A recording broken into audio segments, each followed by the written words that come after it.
What if the American empire collapsed? Empires don't usually collapse because they're conquered. They collapse when the system that makes everyone obey stops working. The American empire wouldn't fall with tanks on Washington. It would fade when the world quietly stops listening. The collapse doesn't start with war, it starts with finance. BRICS has already launched a gold-linked settlement currency. At first it's optional, then oil contracts begin settling outside the dollar.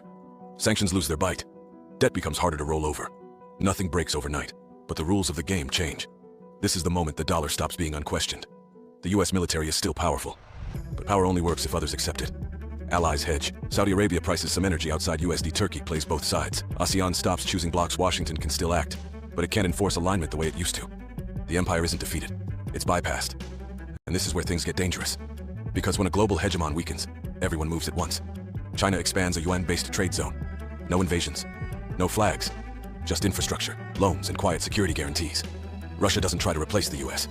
It locks down its near abroad, energy, intimidation, frozen conflicts. Europe fragments. France pushes nuclear autonomy. Germany rearms under pressure. NATO still exists, but it hesitates. The global south gains leverage.